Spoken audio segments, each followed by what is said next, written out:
मेरे हस्बैंड तो ना एक भी बात नहीं सुनते। जो उनको करना है ठान लिया तो वो तो करके ही रहेंगे।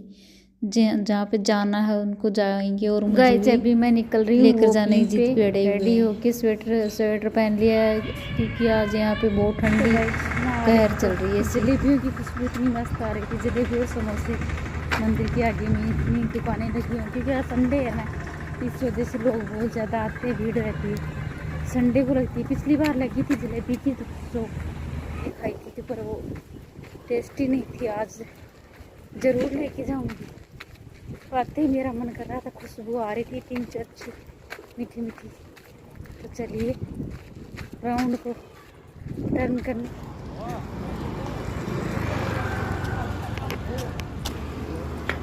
इतना 3 प्लेट का चार चार कैसे दे रहे हो जलेबी? जलेबी 30 का 4 पीस है। 30 का 4 पीस दे दो तो 30 रुपये का 4 पीस है।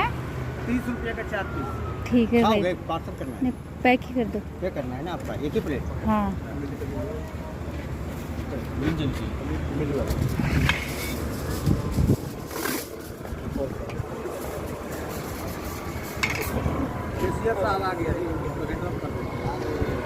नहीं उसमें हम लोग मत दो बड़ा, वो लिखता नहीं कुछ नहीं बड़ा बड़ा उससे जाएगा बाहर होगा वैसा नहीं। तो देखा है तो आ जाओ मेरा जलेबी दो। और 2 समोसा चाहिए, 2 पीस का जलेबी खाना भाई, समोसा चाहिए। हाँ, बच्चे चाट नहीं खाता। बहुत महंगा करके भाव देते पेटीएम हो। कर दीजिए ना मैम, पेटीएम पेटीएम नहीं है मेरे खुला नहीं है ना, पास, तो दे पैसा उतना आया ही नहीं। क्या करूँ तो मेरे पास पेटीएम है नहीं। बाद में दे दीजिएगा क्या? ठीक है वो निकल गया ना, बस निकल गया ना। हाँ हो गया, दे देना। तो गाइस अभी मैं चल पड़ी हूँ जलेबी लेके। तो 30 रुपए के 4 पीस, वो भी पतले पतले छोटे छोटे जलेबी के पीस थे। इतनी महंगी दे रहा पर। तो घर पे निकल वापस घर पे आ रही थी लौट के वॉकिंग करने के बाद, तो मुझे सामने से हस्बैंड मिल गए। और वैसे तो उन्होंने फ़ोन कर दिया था कि आज तेरे को घुमा के लाऊंगा, चलो। तो मैंने तो मना कर दिया था क्योंकि ठंड इतनी ज़्यादा बढ़ रही है। इन दिनों में बहुत ज़्यादा ठंडी हो रही है। तो पर मैं उनके आगे कुछ नहीं चलती मेरी। इनको तो कोई मना कर ही नहीं सकता। तो जिद करके ले गए मुझे। तो मैं जा रही हूँ, मन तो नहीं है बिल्कुल। कानों में सिर में ठंडी लग रही थी। मैंने कैब पे सिर पे ओढ़ रखा है।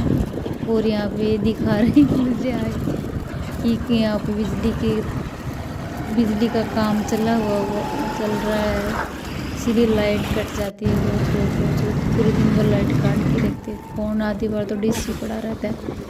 तो ये मुझे समझा रहे हैं, बता रहे हैं कि ये खंभा यहाँ से बीच में से उखाड़ के दूसरी साइड लगाया, इसीलिए लाइट कट करके रखते हैं क्योंकि काम करते हैं ना लाइन का, तो वो तो ज़रूरी है वो कट करना, नहीं तो किसी को नुकसान हो सकता है काम करने वालों को। इसीलिए दिख रहे हैं मैंने सर, दिख रहे हैं।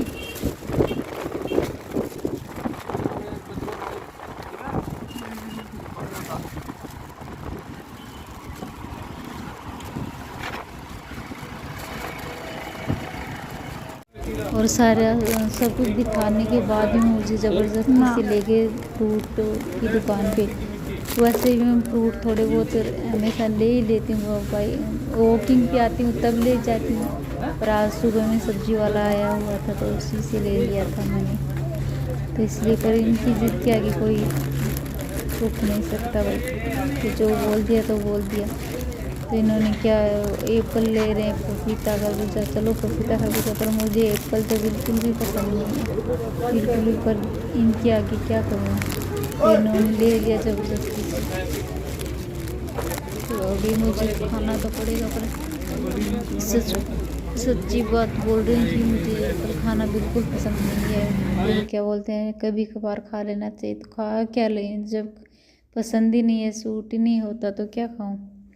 तो आने के बाद में वॉकिंग से आने के बाद में मैंने ये बनाई, सब्जी बनाई पालक की, जो कि मैं उबाल के तो पहले से गई थी घर। तो शाम के टाइम 4 बजे ही उबाल दिया था पालक को मैंने। तो अभी आके बाद में तड़का लगाया मैंने। और अभी बनाऊंगी मैं बाजरे की रोटी। तो बाजरे की रोटी पालक की सब्जी के साथ में वैसे बहुत टेस्टी लगती है। और वैसे भी ठंडी के मौसम में तो हमारा बाजरे की रोटी खाने का मन करता है। तो यहाँ पे मैं आटा गूँथ रही हूँ। पर गांव में तो मम्मी क्या करती है ना, साथ ही साथ आटा गूँथती रहती है एक रोटी का। पर मैं तो साथ में पूरा आटा साथ ही लगा रही हूँ। तो पालक और बथुआ, सरसों, ये हरा साग है, इसके साथ में या तो बाजरे की रोटी या मकई की रोटी या जौ की रोटी, यही टेस्टी लगती है। गेहूँ की रोटी इतनी ज़्यादा टेस्टी नहीं लगती।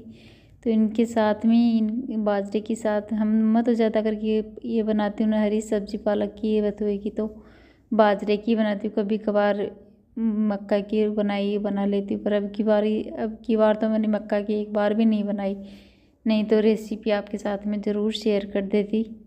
पर मैंने एक बार भी नहीं बनाई। अभी कल लेके आऊँगी। मन तो करता है पर या तो आलस कर जाती हूँ, भूल जाती हूँ आटा लाना। इसी घर पे आने के बाद भी मन ये होता है कि बाद मकई की रोटी बनाएं आज।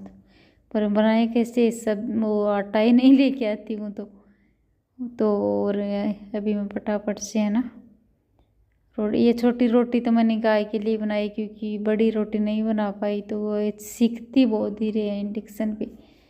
वैसे तो जल जाती है, वही दिक्कत होती है, और फूलती भी नहीं है। पर टेस्टी करारी अच्छी खासी होती है, क्योंकि ये धीरे धीरे सीखती हैं तो करारी तो जरूर हो ही जाती है और खाने में टेस्टी लगती है।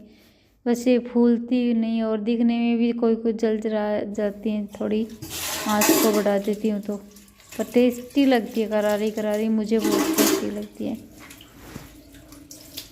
और अभी रोटी बनाने के बाद में मैं स्लेब को साफ कर देती हूँ, क्योंकि अलग ही हाथ कर दो तो कर दो, बीच में छोड़ देते हैं ना तो बाद में आलस आता है।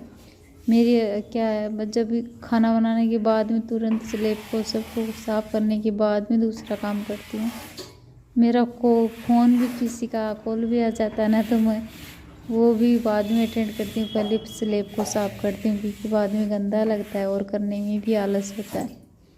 तो किचन को साफ़ सुथरा रखेंगे ना तो हमारा काम करने का मन भी करेगा।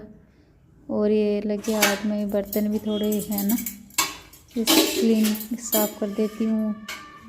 बाद के में करने के लिए छोड़ दूँगी ना तो इतना आलस हो गया। और अभी ठंडी के मौसम में पानी भी ठंडा ठंडा आता है नल में, तो ऐसे तो बाद में और ज़्यादा आलस बढ़ जाएगा। और ये है ना आटा, इसके अंदर वो रहता है ना नीचे का आटा, ये मैं बाहर में फेंक के आती हूँ, क्योंकि नाली में डाल देते हैं ना तो सिंक में बदबू आने लग जाती है। तो लगातार 5-10 दिन डालते रहेंगे ना तो बदबू आने लग जाती है। इसलिए ये अनाज का पानी होता है ना, जो बर्तन धुलते हैं वो पहले जो मोटा मोटा जो भी रहता है पानी वो साइड में निकाल के बाहर फेंक देती हूँ। और बाद में वॉश करके वो पानी अंदर जाने देती हूँ सिंक के, क्योंकि वो आटा है अनाज का पानी तो जम ही जाता थोड़ा वो, तो इसलिए। तो अभी मैं सारे बर्तन क्लीन करूँगी और बाद में खाने के लिए बैठूँगी, क्योंकि बर्तन और स्लेब गंदा दिखे ना तो बाद में खाया नहीं जाता। तो चले भागम भाग जल्दबाजी रहती है, वो काम रखा हुआ है तो काम करना है। तो गाइस मेरे ब्लॉग पसंद आते तो लाइक कमेंट चैनल को सब्सक्राइब कर लीजिए।